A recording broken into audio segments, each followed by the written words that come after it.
For years, this country has been a mystery to Westerners, largely because it's been isolated by conflict and its remote location. But Laos, as they say here, is fast becoming the darling of Southeast Asia among visitors who are looking for a pristine ecosystem and a country that feels largely undiscovered.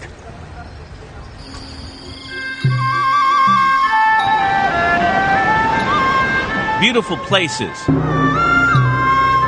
smiling faces. This is Laos.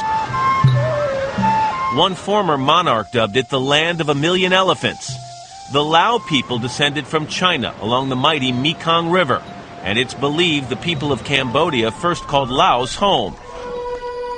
In fact, Wat Pu, a Khmer-style temple in southern Laos, is said to predate the more famous Angkor temples of its Cambodian cousins. Laos is a country where visitors can come and still discover unexplored places. A deeply spiritual group, most people put their faith in Buddha. These monks in the northern city of Luang Prabang collect alms or offerings from villagers seeking merit with Buddha. Perhaps it was Laos' deep spirituality that helped this country navigate through its difficult history.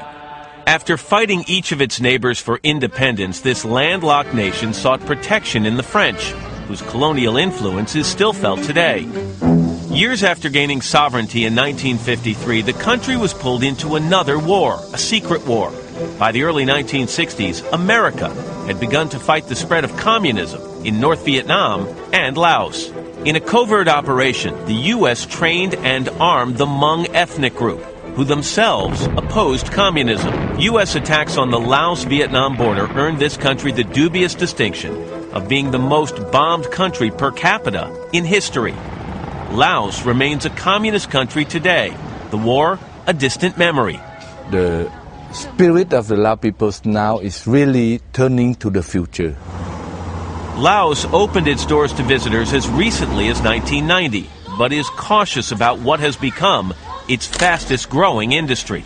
Lao people are very proud of their culture, and I think a big part of ecotourism is about actually protecting Lao culture, their land and forests, because that is their heritage.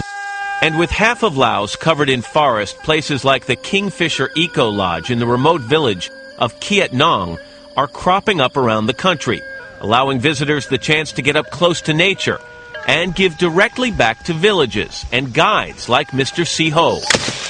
When you cut the water, it comes out. Perhaps the greatest part of any trek in Laos is the guide himself. Unless you get to know the people of Laos, then you really haven't made it to Laos. Pretty much everywhere you go, Lao people want to get to know you.